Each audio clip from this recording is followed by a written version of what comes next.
Hello, everyone from Adventurize. This is Venturing Beyond 9 to 5. I'm Mimi. Thank you all for tuning in to season 2 of our podcast. And in this season, we'll be talking to a lot of really cool experienced solopreneurs and freelancers like Vanshika. I'm really excited to talk with you.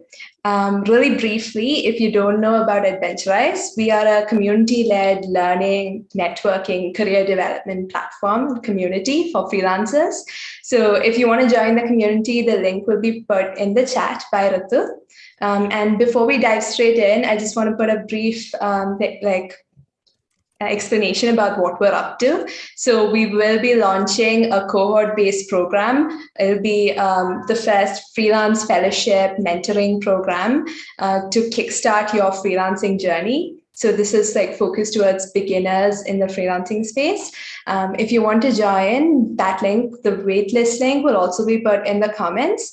And it'll be really fun. If you have any more questions, then feel free to ask me. One thing we'll definitely not be doing is learn passively. So we'll be like helping you stay accountable and really put into action what you learn. Lots of activities and discussions and all sorts of fun stuff. So yeah, join the waitlist if you're interested, and feel free to DM Rutu or me if you have any questions. But anyway, today I'm really excited to welcome Vanshika onto the podcast. Vanshika is a brand storyteller and communications consultant. She's also a freelance copywriter and has built a personal brand on LinkedIn with over 108,000 followers. So welcome, Vanshika. It's wonderful to have you here. Thank you so much. It's lovely being here and lovely to come in and talk about such an interesting topic. I think there's so much to say and so few people say it. So I'm really excited you guys picked me for this particular topic. Yes, of course. I saw like you'd written about it as well. So I really wanted to, get all my questions answered. And I know that a lot of freelancers, especially when they're looking to like scale and grow, this is a pretty relevant topic. So excited to get into it. But actually, fun fact, we both studied at Northeastern in Boston. So how was that? Like, how you, I think yours is a few years ago, right? You graduated? Yeah, so I graduated in 16, but I think Northeastern was awesome because it kind of sets the foundation, right? Like, I don't know, like I always feel that what you do at college is not important to what you do later, because college is meant for you to learn, to explore, to grow as a human, to experiment, make those mistakes, and then, move on and do whatever you really want to do. The typical story is I studied engineering and now I'm a marketer. There are so many cases of this instance, I can't even tell you, but I did study marketing and management. And the funny thing is, looking back, I didn't even learn about brand strategy or branding while I was in college. I was like, I studied for 5 years. Like, how did I not even know this thing existed? And here we are. And yeah, like it was like probably one chapter in like 2-3 different courses, and that was it. And I was like, hello, like, what is this? Why is this all like so messed up? Like, you should be focusing on this and not like as much as marketing.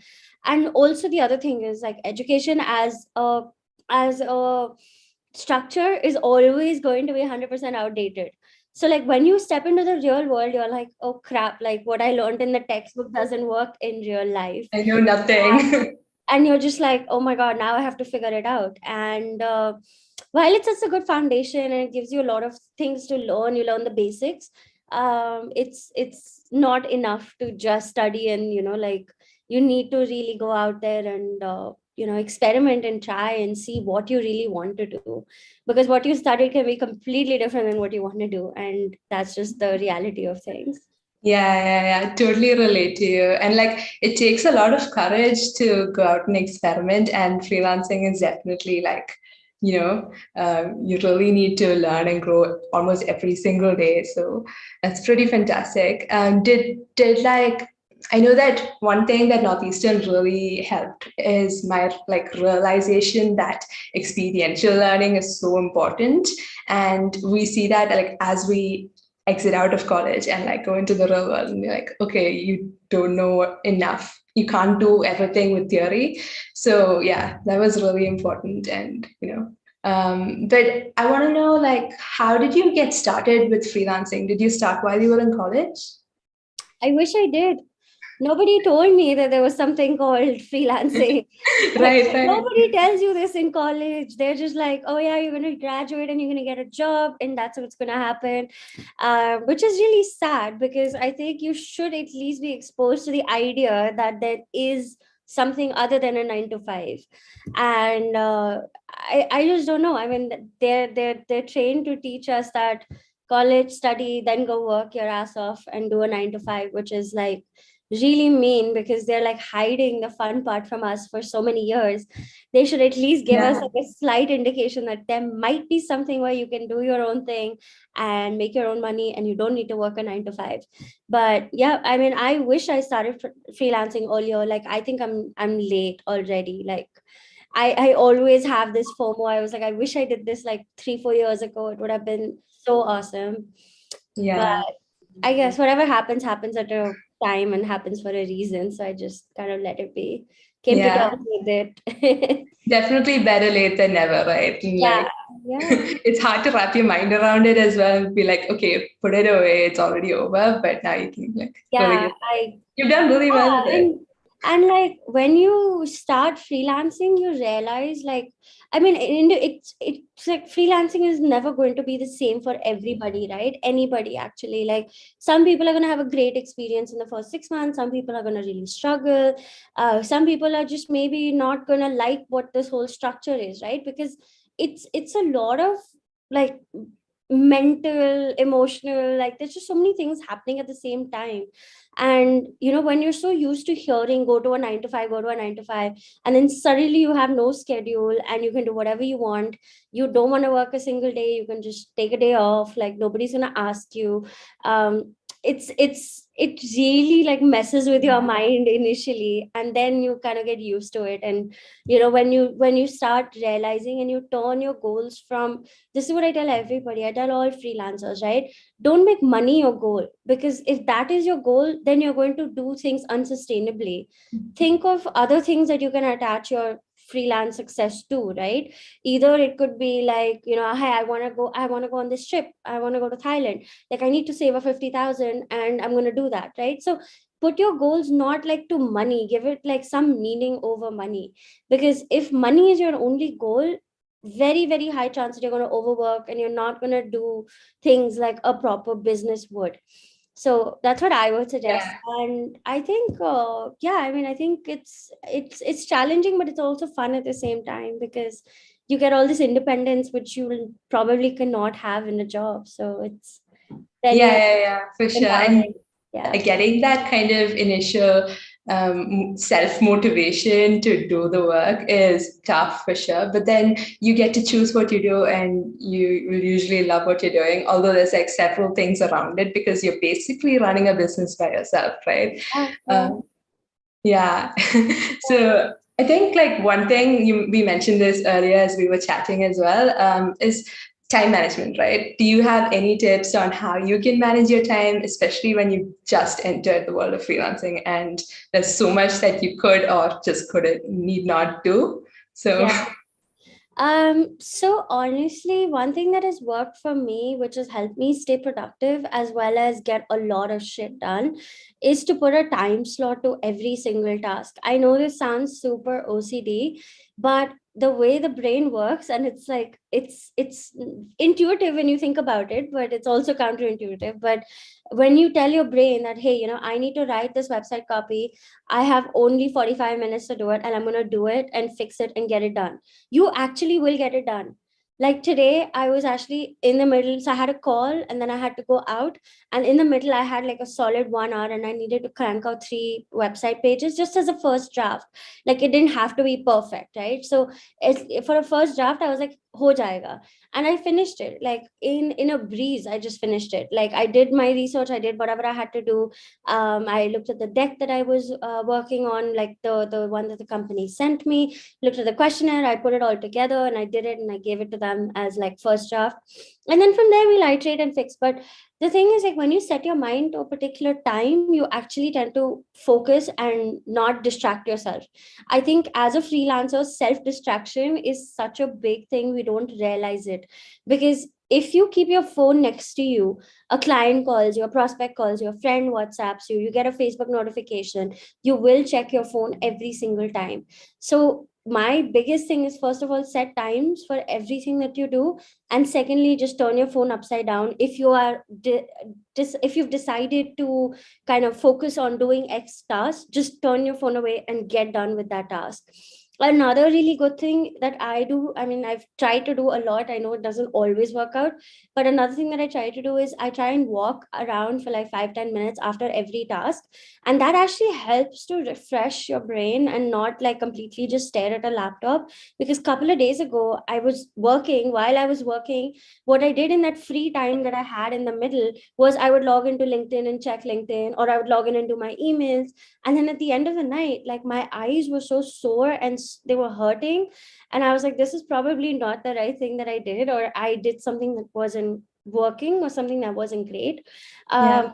So like this week, this entire week, like, I'm like, okay, if I have to finish a task, finish it, get up, walk around, check LinkedIn for 5 minutes, then get back into the next task. Like, you need to distract and not look at your screen 24/7. Like, I Mhm. cannot emphasize this more for freelancers.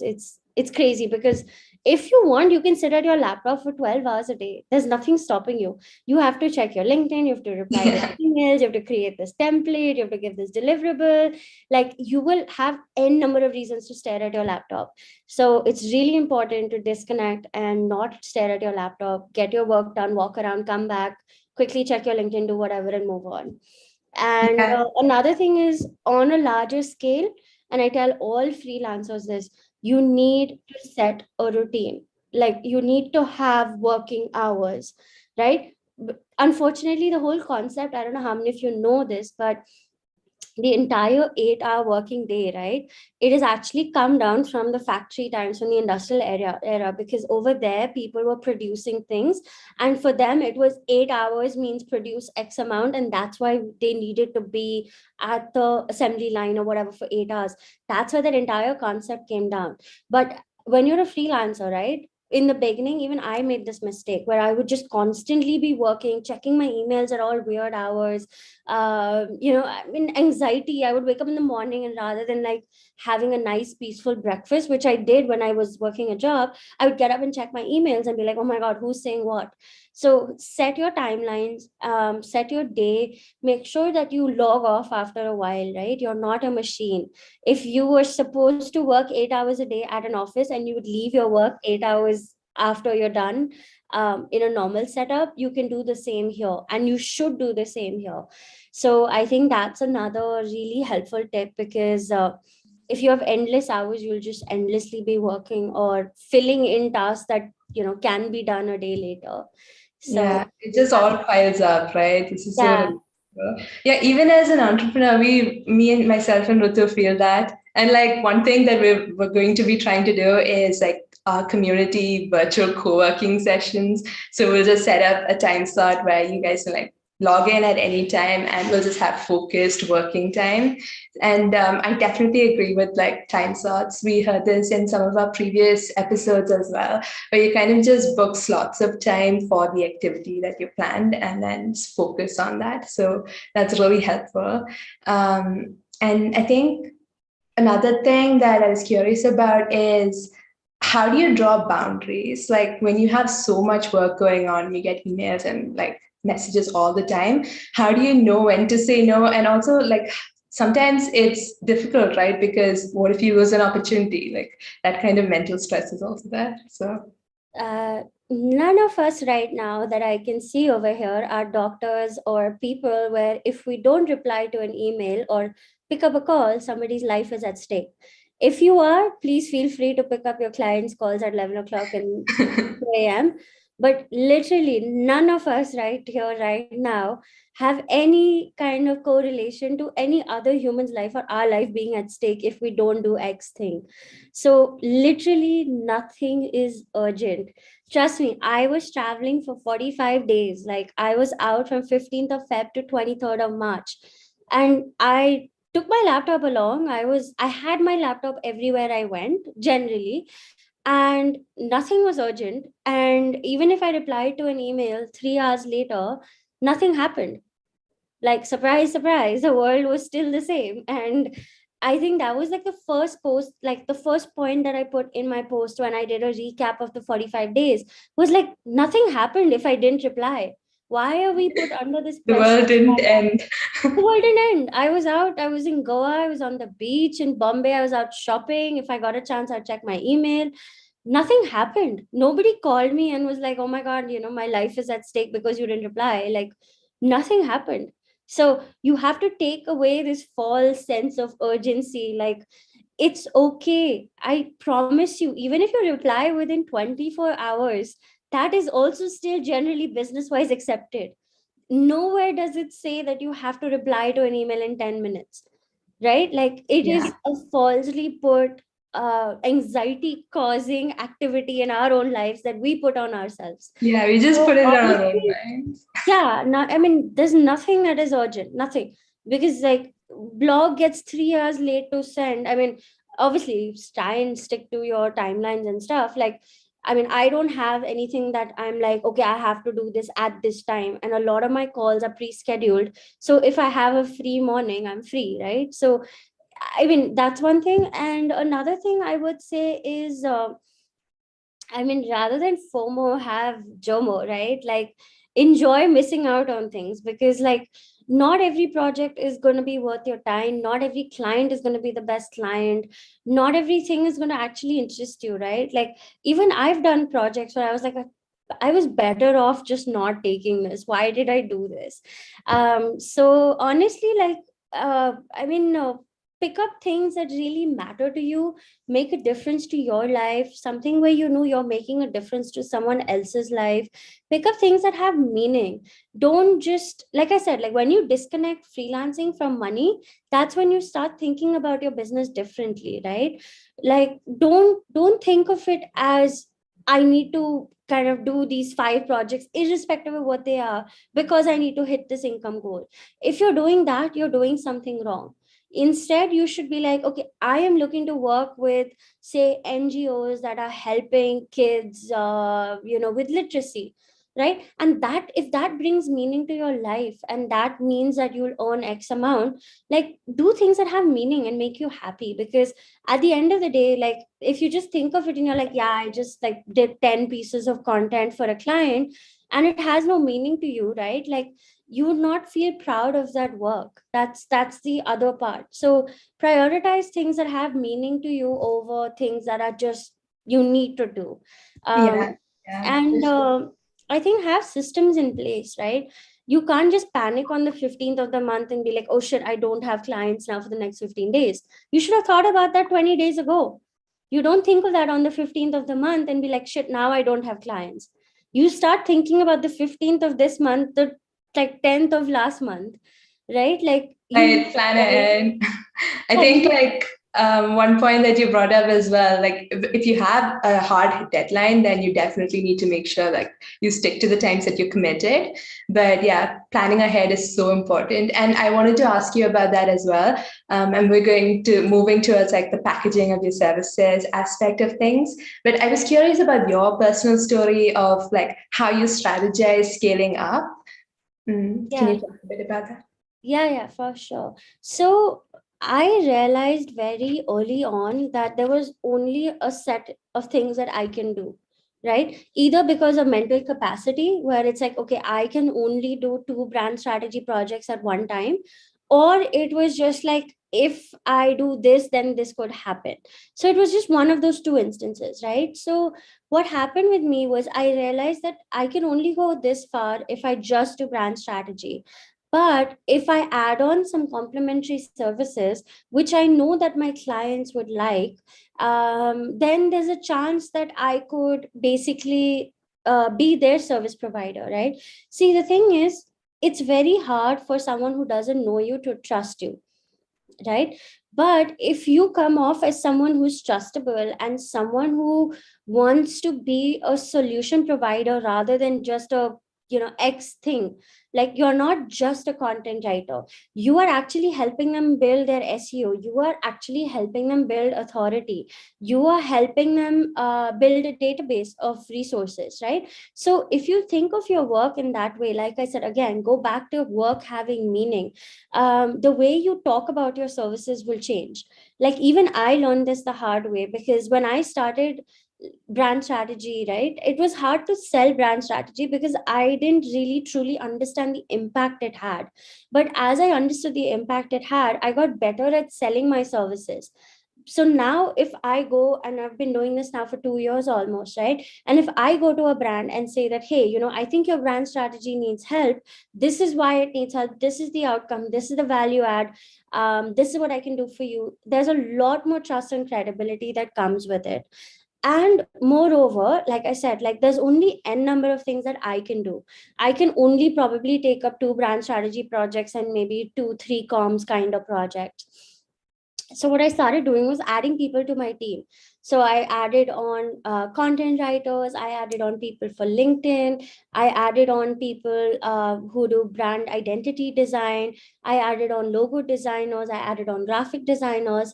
So all of the way that I've set up my business now with 12 people, it's all based on plug and play, which is great, because I'm not saying I'm going to hire you full time, because I don't have work for you full time. Instead, I'm saying, hey, I know that you guys are the 10 people that I trust for content, 10 people for LinkedIn, 10 people for brand design. If I need someone to jump into a project, I will reach out to all 10 of you and say, hey, this is the project that I have on hand. Who wants to take it up? Let's do it. I will act as your service provider, which is great because you have to do no marketing whatsoever. You don't have to do any outreach whatsoever. You don't have to do anything. You just have to be good at your job. You just have to be good at doing what you're doing. And I'm doing all the hard work, which is great. And I will bring you clients and money. And so far, that like setup has been working great for freelancers. And, I enjoy it as well, because now I can go to a client and say that I've got a full stack service for you.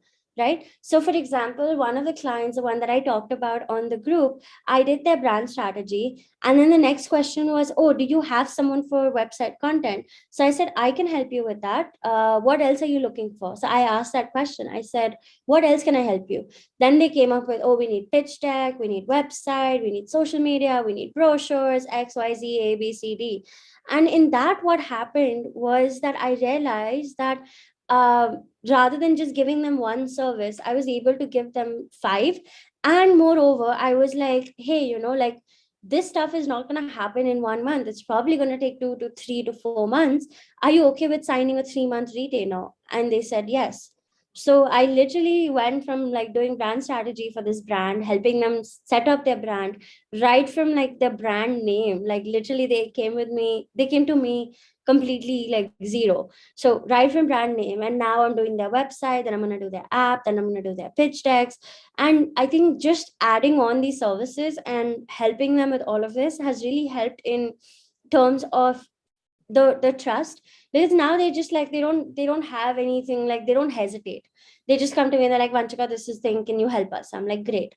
So the logo was also designed by one of my friends, so that was an add-on that I needed for that project. Now I'm going to add on a brand identity person. They're looking for the regular stuff like the letterhead, the business cards, their email signature, all of that stuff. So because I know people and I'm able to structure it as a value add to them, like literally they know that it's harder to go look for someone else and explain this entire brand to someone else, but it's just easier to be like, Vanchika, can you help us with this?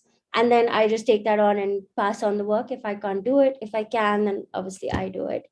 And yeah, I think that's the basics of it. Yeah, that's brilliant. And I'm sure like it's so informative as well, your answer. So thank you for sharing it in such detail. I'm curious about, like you mentioned earlier, that like today itself you sent 3 first drafts, right? I'm curious about what you tell your clients like in the beginning when you have this bundle of services that you know that you can at least connect people with.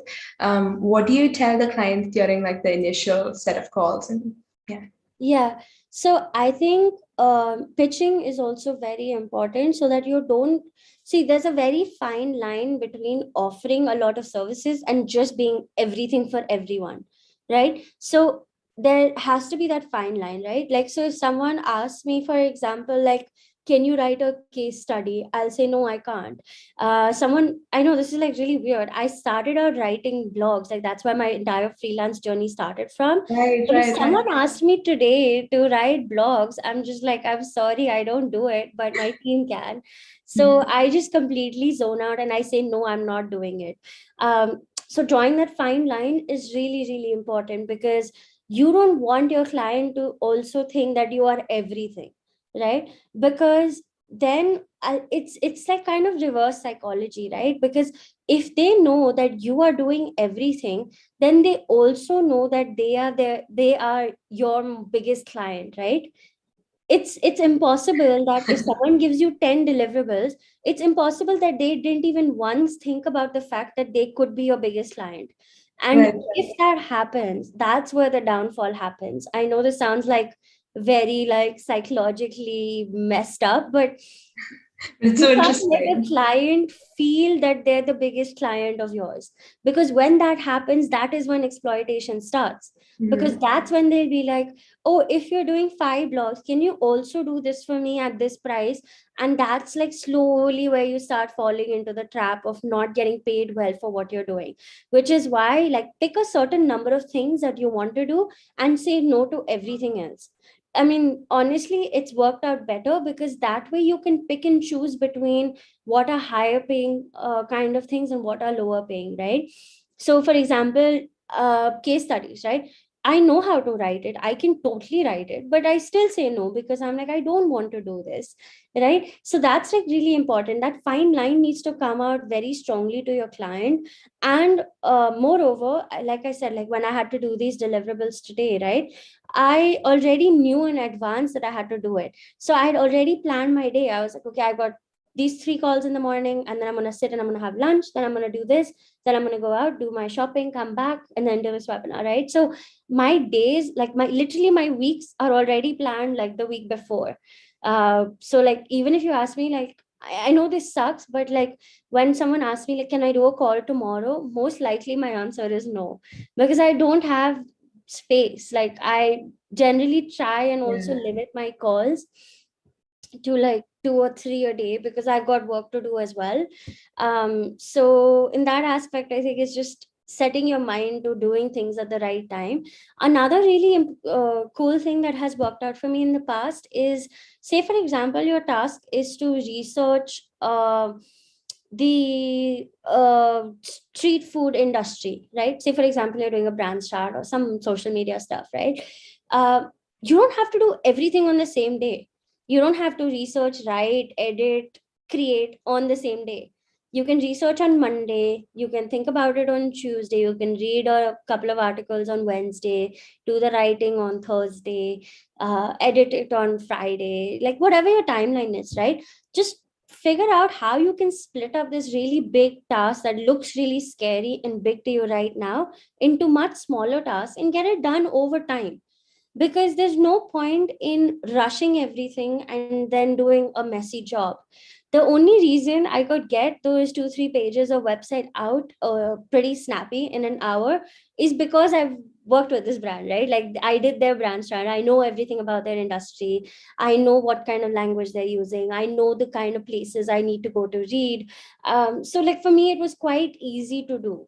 But that being said, like there are also other websites that I'm working on. I'm working on a very cool one right now for a B2B SaaS platform.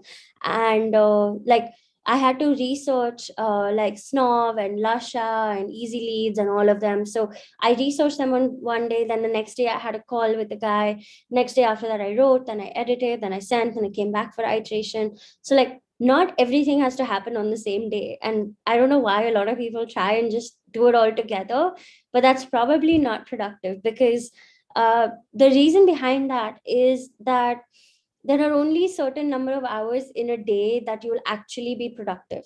Okay, you are not going to be productive 8 hours a day or 9 hours a day, that is for sure. I can guarantee this to you. So what you'd rather do is, when your brain is like wanting to chill, or you just want to kind of laze around, or you want to have a lazy evening, just do your research work then, right? Research doesn't require too much of brain. You just need to read and understand, right? Like you're not Actually like very interesting. you're not like saving information in your head, right? You're not a CPU. So do that in do that in the evening when you're chilling. If you have to do writing, do it in the morning, because that's when like your brain is fresh. You've got all these ideas. When they say sleep over it, it actually works. Like if you read something the night before and you write it the day after, you'll notice your writing just kind of just happens, like it's magic. And so yeah, find your zone of genius, find what time you're good at doing what, and then readjust your tasks accordingly.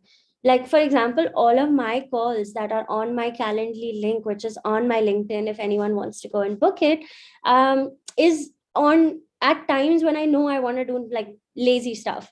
Like most of my calls are in the afternoon. Like you'll generally not find morning slots, because morning is when I want to work. Afternoon, I'm like, theek hai. Like I'll do a couple of calls, get some work done. So like depends on your frame of mind, and then you structure your day according to that, and you'll automatically be super productive. Yeah, some really cool insights there. I love the one that you mentioned about, when clients feel like they have the biggest share of your time, then it's kind of like a negotiation tactic, right? Like they know that they can push for more with you. And then so many like good points about like being really clear, at least on the overall picture of how you've packaged your services and of course your entire day timeline, right? That's really cool. I think you mentioned this in one of your articles. Can you briefly explain what Tripwire means, especially as it relates to pitching, since we talked Yeah. about pitching? Yeah, so basically, a Tripwire offer is basically an offer that is so irresistible that the client cannot say no, right? So, one way that I do it is I get a prospect in, for example. They're like, we're not sure if we want to do brand strategy or not. We don't know XYZ. So, I'll have a general, like that free 30-minute call. Then what I do is I tell them, I was like, okay, I personally think you need brand strategy. Send them a couple of links, and then I'll be like, okay, this is a link to where you can book out a 1 hour slot with me, and it's charged at I think 3,000 for an hour. And I will happily run through your presumption or what you have of a brand strategy and tell you what is right or wrong. On that call, 90% of people convert because they're like, oh shit, we don't have it ready, we don't have what we need. And then they come to me and they say, okay, like, Vanchika, can you help us? So I use that call as a tripwire, like it's a sort of in-depth consultation basically, right? You come to me with whatever you have with your brand, and nothing that I do is not Googleable. Like Google is great. So even if you look up like what is included in a brand strategy and you try and kind of put things together, you can totally do it, but you might be like 5 or 10% away from the goal. That's the only downside. So on this call, I walk you through the gaps, and then I say that, okay, if you want, I can help you do it. If you don't want me to help you, that's okay. I've told you what you need to do. And so it kind of is a win-win for both, because they get access to me, they figure out what they're missing, how they can get better. It's also a win because sometimes they get convinced and they're like, okay, this is just too much work. And I was like, now you understand, thank you very much. And then I'm like, okay, this is the link now, like let's get working and figure out how I can help you. So basically that is a tripwire, right? So for example, like usually freelancers will try and always highball. They'll always say that someone reaches out to you for 2 blogs, 90% of freelancers and 99% will go to them and say, oh, can we do 8 blogs a month? You're asking for 2, but can we do 8? And that is a strategy that can possibly work. But on the other hand, another strategy that could work was like, hey, 2 articles, you want to try out, you're not sure, I can do these 2 articles at say 5 rupees, and then from then on, if you like the work, let's do it at 10, whatever, right? Like a tripwire makes it easy for them to trust you, and it makes it easy for them to not put objections in your way, right? So while every freelancer wants to go from 2 articles, like random kind of person that reaches out, to say 10 articles in a month, it's very hard for someone to process that you've jumped from 2 to 10. So it's easier for you to give them a tripwire, make them an offer that they cannot resist, where they'll be like, okay, yeah, cool, we can try this out. And if you like this, then from there on, XYZ. So it usually works, right? Like if you're in Yeah. a strategy kind of a role, right? You're doing marketing strategy, if you're doing social media strategy, you can trip them on a 1 hour call and say that, hey, I'm giving you my time, my energy, my expertise. 1 hour call is going to cost whatever, 3,000, 5,000, whatever. And let's discuss. And from there, if you want me to help you, I can help you. And these are the approximate costings. And Yeah. it's very high chance they'll say yes. I mean, it's easier for them to say yes. You're making it easy Yeah. for them to say yes. There's no reason for them to say no. Yes, exactly. And like you said, it's a win-win situation, right? Because you talked about pricing a little bit, I'm curious about how you strategize pricing throughout your productization process. Yeah, so basically, if you strategize based on how many hours you're going to spend on the deliverable, that's probably not going to be the best, because the value that you're giving them is always going to be higher than the time you're spending, right? If you give your client a kicker article, 10 things you need to know about SEO in 2022, and that for some reason, if that article for some reason ranks number one on Google, the amount of inbound free traffic that they're going to get is something that you're not going to get paid for. So if you're going to charge by time or by word, that's probably the worst thing to do. Start charging by value, because you have to think from their perspective. Why are they making you do this thing, right? Like for example, I made the mistake so many times where I've undercharged for brand strategy. And literally the client, like one of my clients, came back to me and he said, you've undercharged me. And I was like, should I draw you up another invoice? Like, what do I do? But that did happen. But like I you have to figure out the value that you're delivering. And if you can justify that value to a number, right, that is really where you're going to win. Because there's no maths or science to pricing. Like it is the most confusing thing ever. And I'm on so many freelance groups, and always, like every day, there'll be one question on one of these groups. How much do I charge a client for 10 articles for like 2,000 words? And I'm like, bro, like I don't know what skill you're at, I don't know what kind of article you're writing, I don't know if you're doing SEO. Like you need to think about the value that you're delivering, not just, oh, I got a deal for 2,000 words for 10 articles. That's not how it works, right? If you're giving them 10 articles, that means that you're probably going to help them with, say, 2 months of content. And the thing is, they're going to use it on their social media, XYZ, right? Logic out what is the value that you're delivering, and then basis that, charge your price or whatever needs to be charged. And there is no, unfortunately, there is no fixed, like I can't tell you that if it's this and you check out these three boxes, charge this. And also the other best thing or the worst thing about pricing is that it modifies as per your wish. Tomorrow if you wake up and you suddenly realize that you want to charge 4 lakhs for the same thing you were charging 2 lakh yesterday, you can go ahead and do it, so long as you find a client who's willing to pay you that. I mean, as a freelancer, like nobody's dampening your rates. So that being said, I mean, raise your rates and charge according to where you are, right? Like take a reality check, right? Like if you are a new brand strategist, for example, you cannot be charging 3 lakhs. Like what is the reasoning? How can you back it up? If you can back it up and say that, you know what, I am new to freelancing, but I have worked on, say, boats brand strategy, and I worked on Nika, and I worked on this, and I worked on that, and you have proof that you did, then go ahead and charge 3 lakhs on the first day. But if you don't have proof to back it up, because that is the first thing they're going to ask you. They're going to ask you, show me a portfolio. And if your portfolio doesn't speak to the price that you're trying to demand, there's no way that you can justify it. And you'll probably just get a no. So be able to justify your price with value and what you have currently. Which also, quickly, I know we're a little diverting, but quickly, to make a point, if you're a new freelancer, I don't have a portfolio is not an excuse. If you are a new freelancer, sit down and treat like yourself, like you were the client, and say for example you're getting into, say, social media strategy, right? Create a social media page, give it a dummy brand name, start posting, put up reels, show analytics, do the work, and then come back and say that, okay, now I'm going to pitch for my first project.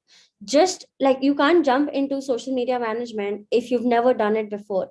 And I don't have a portfolio is never an excuse, because how are they going to trust you? So you either like create 3 dummy Instagram accounts, create one for finance, create one for women's rights, create one for cooking, I don't know, whatever interests you, and grow those 3 and use it as your portfolio. Say that, hey, these are accounts that are mine. I completely started from zero. Now look at this. I'm at 2000. This is how I did it. This is the strategy. These are the number of reels, carousels, posts that I did. This is what worked. This is what didn't work. And if you're charging 50, 60,000, and you have credible proof that you've done this thing yourself, go ahead and charge. But don't ever get stuck into that trap of, I don't have a portfolio, now what do I do? Because that's the worst place to be. Yeah, totally agree with you. And we've heard this from so many people as well. So that's one thing that we definitely want to incorporate into like our cohort program as well, like helping you guys. If if it's tough to kind of stay accountable and you don't know where to start from, then probably having like a group to support you and like a step-by-step way will help. And, getting that first portfolio that can be pretty tough. I definitely agree. And I think one thing that I want to ask you was, usually like when you're in the beginning and you want to go into scaling, how can packaging your services help? Can you like break it down to step-by-step process or something? Like how do you get started with that process? Yeah, so there are, I think, 2 ways to do it. One is where you have the complete skill set, and the other is where you get other people on board who have other complementary skill sets, right? If you're going down the route of, I'm going to be the only service provider and not hire anybody else, then you figure out basically, so what, okay, I'll explain it in my instance.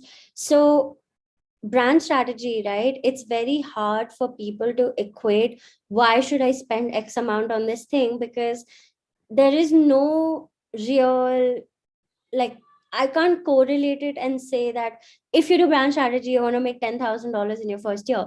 You cannot say that. That is a lie. So I can't even correlate it to money. I can't correlate it to KPI. Like, I can't say brand strategy will help you be more consistent. It will, but then there's no way to prove it till it happens, right?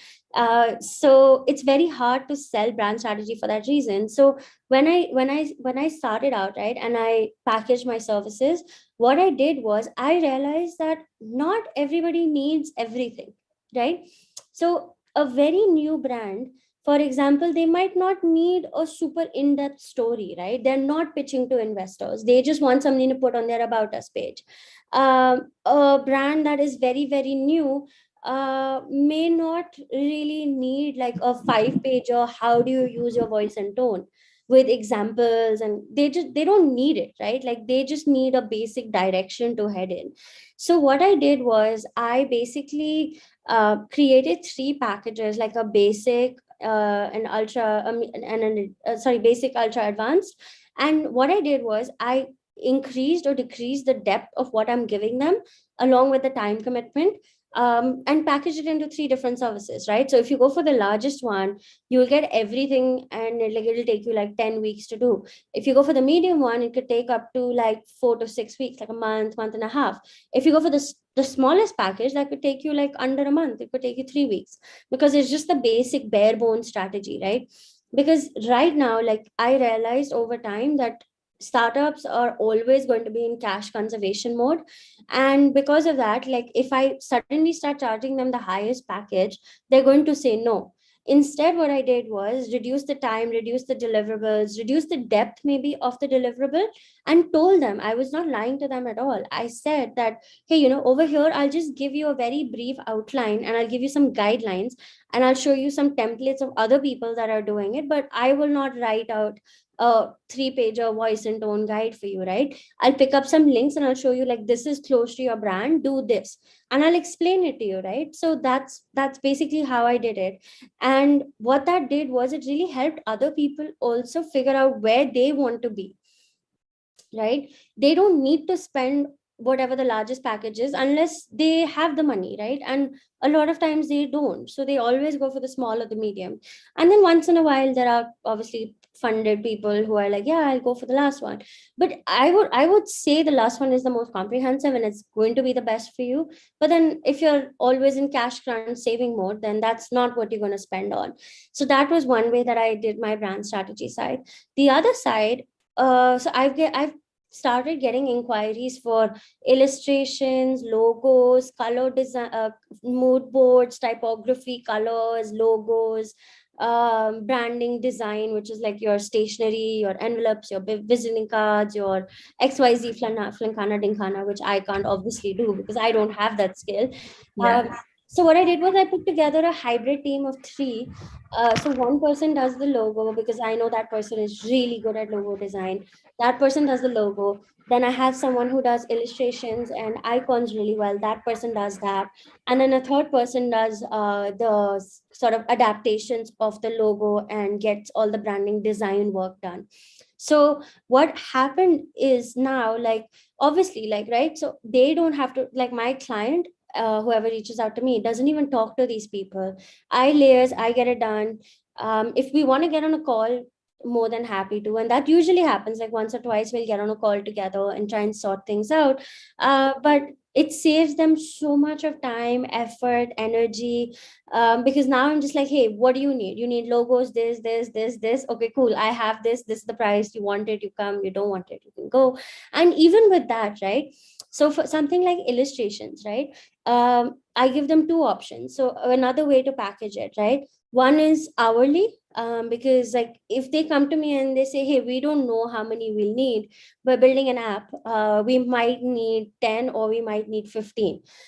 So rather than doing it on that, then I give them an hourly pricing that like is like, hey, you can hire the illustrator out for 10 hours if you want, you can hire her for 30 hours, that's up to you. And the second one is basis fixed number of illustrations where the SOW has to be very, very in depth. You need to tell me that I want a medium sized monkey with 2 years and blah blah blah, and this is what I'm looking with templates.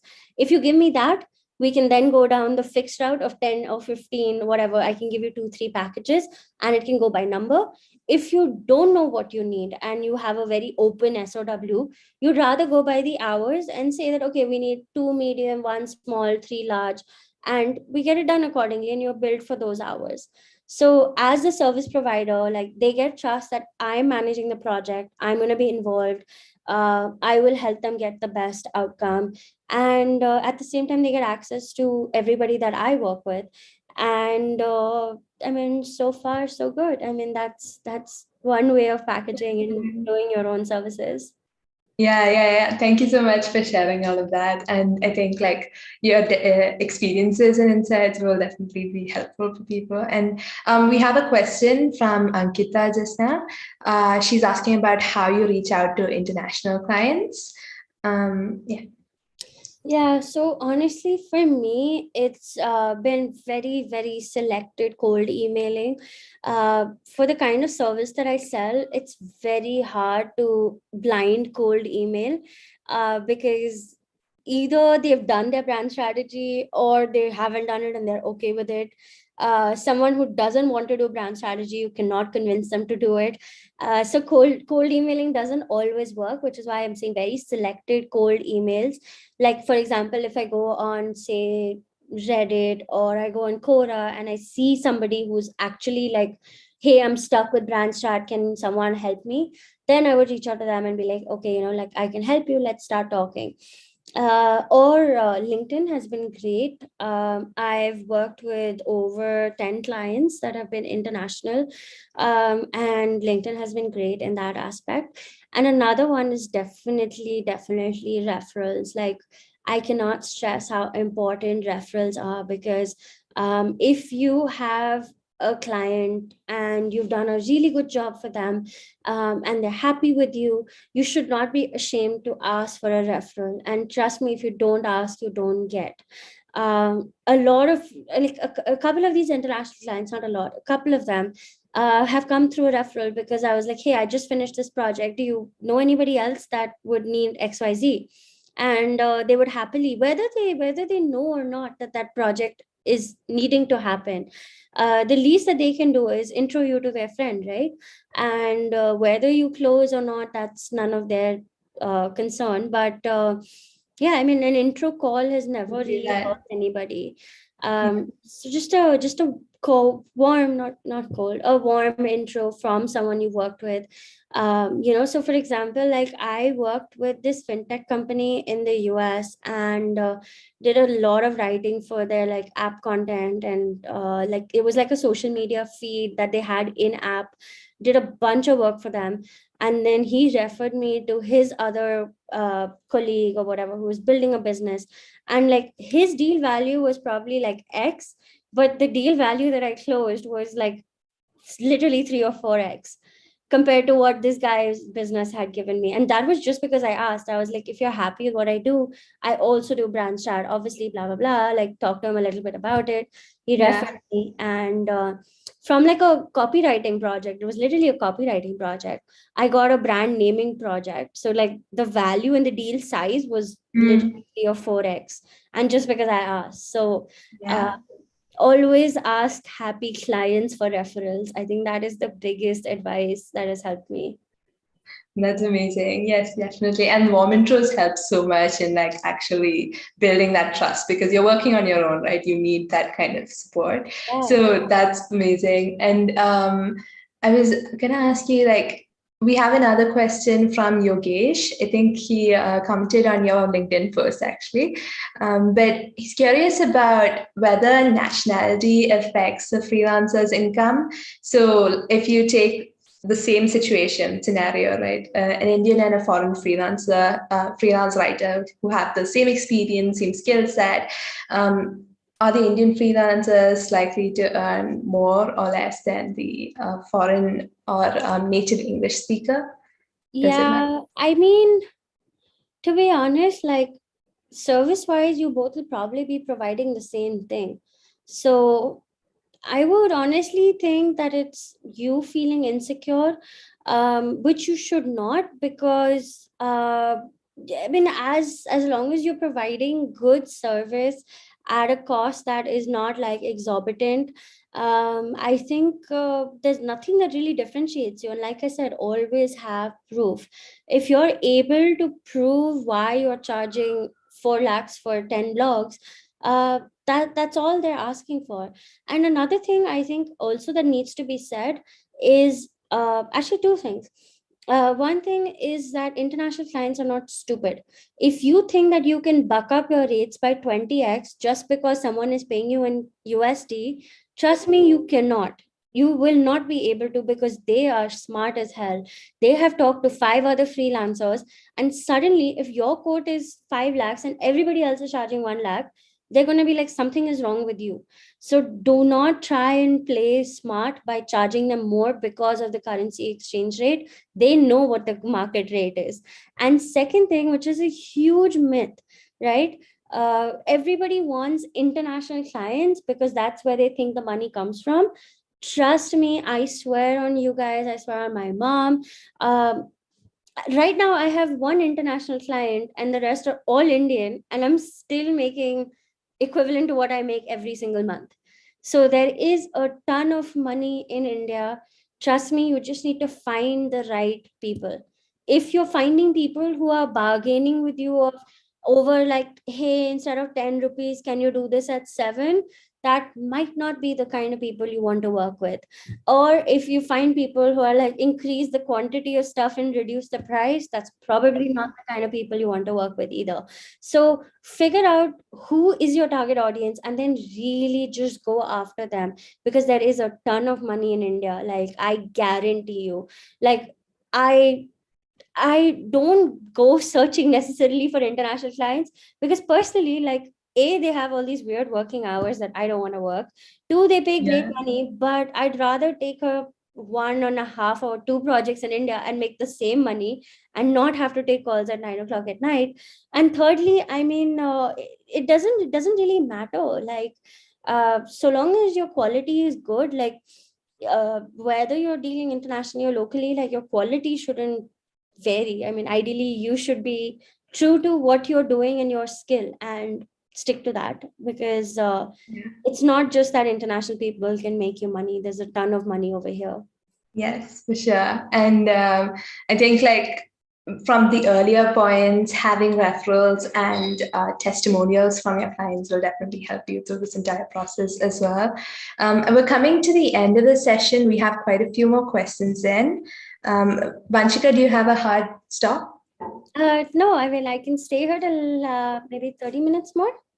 Okay, so we'll just like finish up the few questions that have come in and yeah, end that. Rakshit has asked, do you manage the team? Like if you're working on a team, and so he says if he's working on a team and his client doesn't like the work even after revision, do you ask another team member to make it happen? What will be the next step generally? Yeah. So if you go and tell your client that, oh, you don't like this person, I'll help you get it from Y, that shows that you don't trust that person. You need to have every team member's back. That is the basis of building a team. Like, the reason why people trust you to work with them is that they trust that you're doing the best for them that you can do, right? I've had issues with clients. Like, for example, last month, one of my clients suddenly came back and said, oh, I think we overpaid you. And I said, no, you didn't. And I had to go back through like 11 or 10 or 11 payments to clarify that they didn't overpay me, right? And because of that, like, my team member, like, they messaged everybody who was in the team saying, hey guys, I think we overpaid you, rather than just messaging me, which freaked everybody out. And I said, listen guys, just calm down, I got this, we'll figure it out, I'll sort it out. So you need to have your team members back. And at the end of the day, if your client is not able to get X deliverable out of your team member, that probably means that there's a communication gap, which means you either wind back one step and you say, hey, let's just start from scratch. Or you say, okay, this is what you have. Tell us what you need to change and let's just get it done. There is a point in life where you will reach where you will just be like, it's not even worth kind of putting my brains and their brains together. It's better that they just tell you what they want and you get it done and you give it. Trust me, I know this sounds really like a harsh truth. It might not even be creatively your best, but if your client wants it, they're paying you the money and they want that thing, don't put your mind in it, just give them what they want and let them be. On the other hand, if you feel like maybe it's miscommunication or something that's not right between you and the team, or you, the team, and the client, wind back one step, say, hey, let's just start from ground zero. I'm not going to charge you extra. Let's give this 1 or 2 more attempts and let's just start from there. So that way you can either pick and choose. Like, if you have a client who's like very picky, it's like, meko ye blue mein hi chahiye. Even if you give them purple, you give them teal, you give them green, they will say no. So it's better to just give them what they want and get done with it rather than fighting about it. Because at the end of the day, they're giving you the money. They know what they want. Just give it to them and be done. Yeah, pick and choose your battles, right? Yeah, like, you don't have to fight every battle. Yeah. I've done it. Like, one of my like teammates designed this logo and I was like, kya kiya tumne? She's like, logo isne bola hai aise karne ke liye. And I'm like, this looks so crap, what have you done? And she was like, I honestly, I tried, it didn't work. I was just like, whatever you want, I'll give it to you and we're done. And he was happy and he paid and I was like, great. Okay, then. Battles, whatever. If it doesn't work, it doesn't work. Put your hands up and just give it to him and be like, done. Valuable lesson. Yeah. So Niharika asks, how do you find clients which are really authentic? There are so many like fake people, and I guess the trust factor goes both ways, right? The clients find it hard to trust freelancers because you're on your own, but you also have to like, really know who to go and work with. Yeah. I would say the way that has worked for me is to ask smart questions. Make sure you ask them questions that get them talking. Because you'll realize if they're able to continue their chain of thought and it sounds consistent, you would be able to trust them. But if they say something and then you ask another question which is slightly similar and they don't kind of stick on that line, you will feel a disconnect and you'll be like, okay, something is wrong.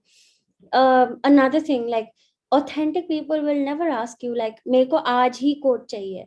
Like, that is one thing that pisses me off so much. I'm like, no, I'm sorry, I can't send you a code today. Like, if you really wanted to work with me, like, I will send you a number, just transfer that to my bank account and we're cool. But that's not going to happen. So, ask the right questions and ask them for their goals. Get deeper into, just like, rather than, hey yaar meko 10 pieces content chahiye, get more into like, why do you want this, what is your goal, how can I help you, what can we do together to make this work. Authenticity will show over time, and it also shows in the behavior. I think you need to read through the lines, right? If someone repeatedly misses your calls and doesn't pick up your calls, that's probably a bad client or someone you don't want to work with, who doesn't respect your time. Even say for example, like when people set up meetings with me and they don't show up, I send them a message saying, hey, I know you might be busy or whatever, but it would have been nice if you told me you were not available. Let me know what you want to talk about on the email and then we'll get on a call. So you have to set those boundaries where people don't take you for a ride, and in that you will find out if they're authentic or not. Like, it has happened with me also, right? Like, even I'm human, I miss calls sometimes or I get late on calls, and I just like profusely apologize and I say, hey, I'm really sorry I missed your call, I was into this, blah blah blah. Would it, like, you have to be kind and empathetic and compassionate and ask, would it still be a good time to talk? Not just like, oh, I'm late, okay, yeah, you wanted blogs, let's get talking. That's not how you build an authentic relationship.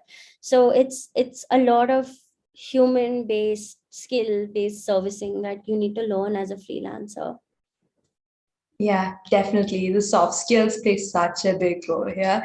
And I definitely relate to you. Like, the amount of times just pisses me off that people don't show up on time, don't give any warning. And like you said, human mistakes are definitely possible. So just apologize afterwards, give your reason, right? But yeah, it's happened so many times. Himanshi's asked, how do you make a freelancing business as sustainable as full time?